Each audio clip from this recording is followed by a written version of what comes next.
Hello and welcome to another episode of the Find Your Voice podcast. Now, those of you who are watching on YouTube, yes, I am on a bike right here in front of my desk. And those of you who are just listening, you probably may hear a slight noise in the background, which I'm thankful it's not too loud. And I may be just a little bit out of breath in a few minutes as I'm talking. And it's because I'm multitasking. I found this really cool bike. If you're on YouTube, I'm going to show you a picture of this. And it's basically, it has a little desk attached to it that's a little bit at an angle, but you can put your keyboard on here. You can put your mouse on here. I could put it right in front of my screen, my computer, and I can actually work as if I were sitting right at my desk, which means multitasking just has become even easier. And I already told you about the treadmill. It's really awesome. So those of you who may not know me yet, my name is Freya Casey. I'm a professional vocal coach and singer, but I'm also a business owner because I started YouTube a few years ago, as a mom to kind of not have to go out as a performing artist too much and to be home more. And now I've turned it into a business that is 6 figures. My goal really is to take it all the way to 7 figures. And in order to do that, I want to share my journey here. And on the way, I'm talking a lot about mindset things. So let's talk a little bit about how can you save time and multitask. So the truth is you can't really multitask when it comes to doing 2 things that need your full attention. You only can do one thing at a time that takes your full attention. Yeah, like, have you ever tried, I can't even listen to music that has vocals and think or even carry on a really good conversation because my music brain, my musician's brain, I'm distracted. Music distracts me actually. For me, the only way I can multitask, and which I have found as I'm on the treadmill or as I'm on this bike here, there are certain things I can actually do better. Like repetitive tasks or even video editing. I found that it's almost like I can do it better. What I also found is that not having breakfast, number 1, it saves time. I could get more work done. And number 2, it's almost like the blood flow doesn't go to my stomach, but it stays in my brain. And I feel like I can have much more focused getting my work done in the mornings when I don't have breakfast. I have been intermittent fasting. And I drink tea, I drink water, and that's kind of how I've optimized my focus. It's so easy as an online business owner, especially to get caught up in rabbit trails because you always have to be online. And for me, YouTube is my main platform. So I keep having to go and, look at stats and videos and comments. And it's so easy to be distracted.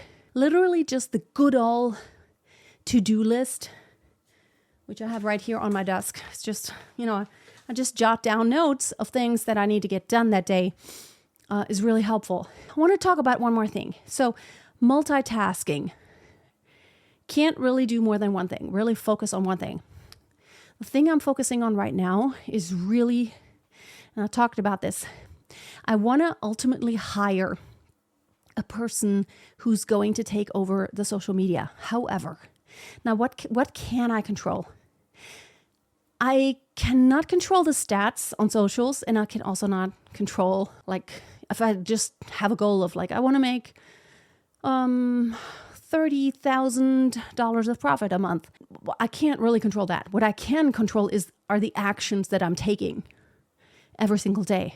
If I then achieve that goal, all depends on the actions that I take. And then I can either keep taking the same actions if something is working. And if it is not working, then I'm going to have to change the actions that I'm taking. So that's the only thing I can have an influence on. The outcome is only influenced by what I do in order to get there. So detach from the outcome. And I said that before, but detach from the stats, which is really hard because, we kind of measure our success by looking at the stats, but really, what we should measure is what action am I taking, and am I capable of interpreting the connection between the action and the outcome. Because the outcome ultimately is not in your control. I mean, how many people buy or not, it does depend on the actions you take. I mean, if you advertise, chances are higher that someone's going to see your program and have eyeballs on it. And if you post on social media, it is more likely that someone's going to find you than if you don't. But of course, there's a lot more involved. There are a lot of different types of actions you can take. I mean, just posting on social media isn't really going to yield any results, because if it's just junk, then it might even repel someone instead of attracting. So I am really focusing right now on finding what is the business's voice on social media. And what I found is like the culture on each social media platform is very different. So like TikTok, whether it's even short videos, TikTok, Instagram, or YouTube. Well, short videos exist on all of those, but the culture is very different and what performs well is very different. So obviously, I can't spend my entire workday just on creating, content that's tailored for each platform. I am trying to find a voice that, number one, I can sustain. Like, I'm looking for a way to create content that I can sustain the way, because I'm going to have to do it every day for years to come. And I need to make it easy for me so that I can keep it coming. And number two, I'm trying to find something at the same time, like, what does my audience really need?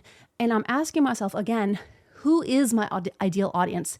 So it's really not about numbers, because the numbers, like how many subscribers I have, that doesn't really tell me anything about the health of my business itself, like per se, because you could have a lot of subscribers, but no one buys your product. So ultimately, it's also about, who am I attracting with the content?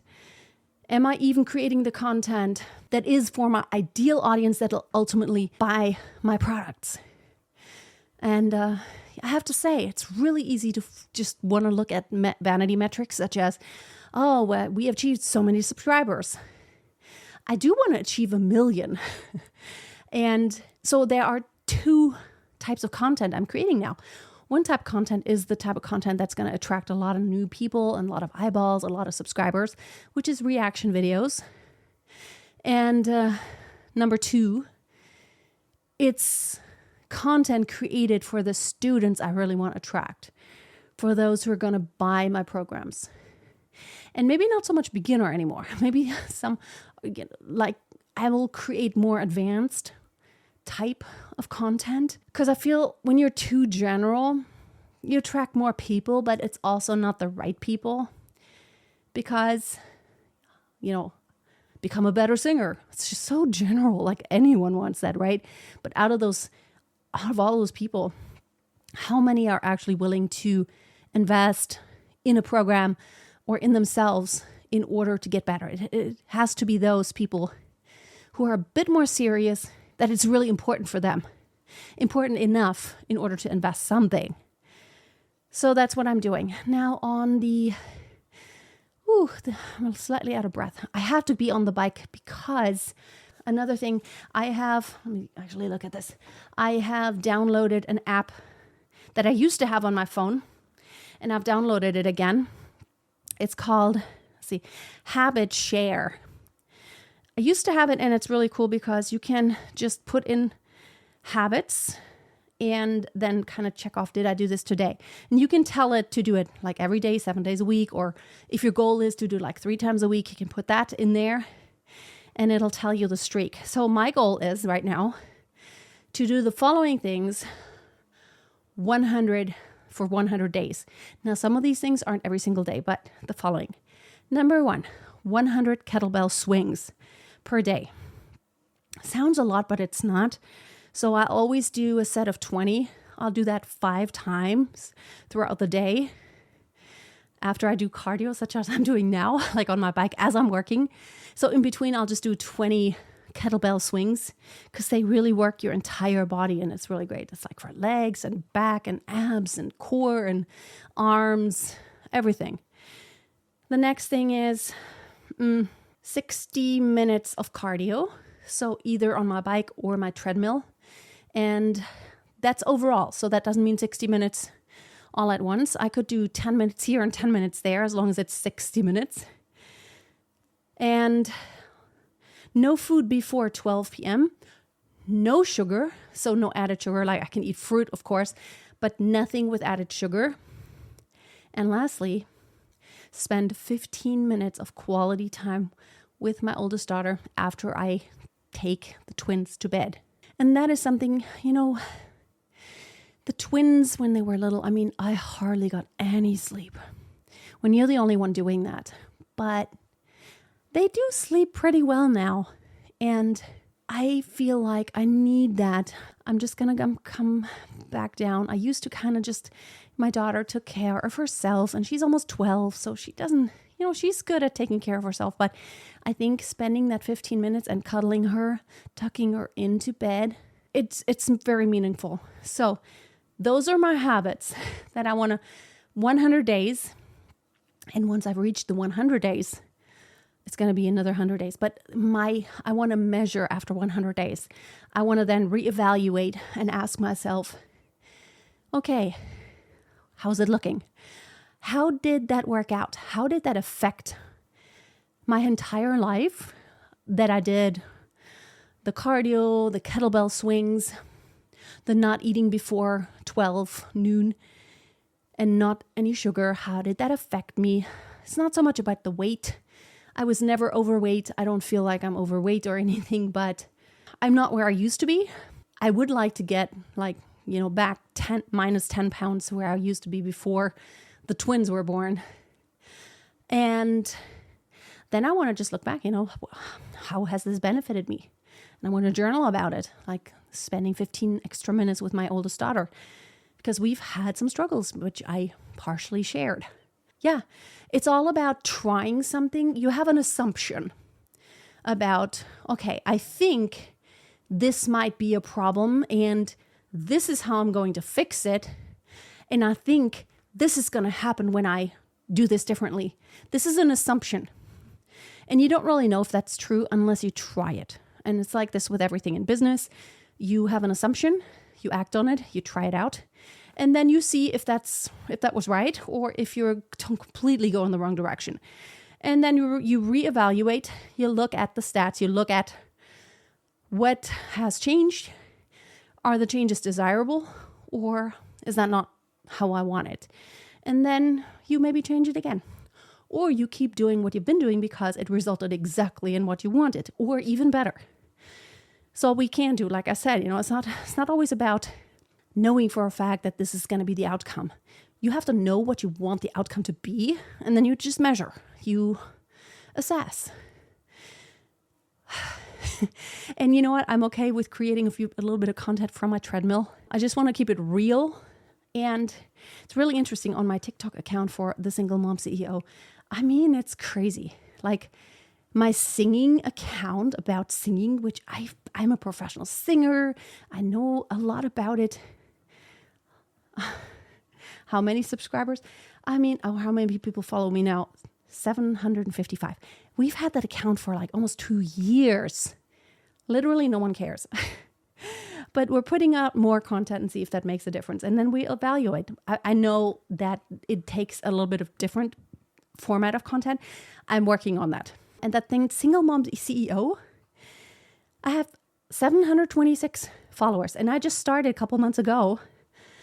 And most videos, see, the last video has 151,000. And then I have a bunch of videos with like 300 something thousand. One even has, let's see how much is like 536,000 views. And that's crazy. I have like 24,000 likes on there right now. And it's literally me just talking about something really quick about what I'm doing in my business. And it seems to be what people really like. I'm just documenting. I'm not telling anyone, this is what you should do. And I've kind of moved away from that. I just document what has worked for me and what I'm doing. And it seems to be what people really like. Okay, now let me check How many minutes has it been? Oh, I didn't reset. Okay, wait, I see it here. 16 minutes. Okay. I need only 15 more minutes on this bike, or then I'll go to the treadmill. I will wrap this up for today. This is the update.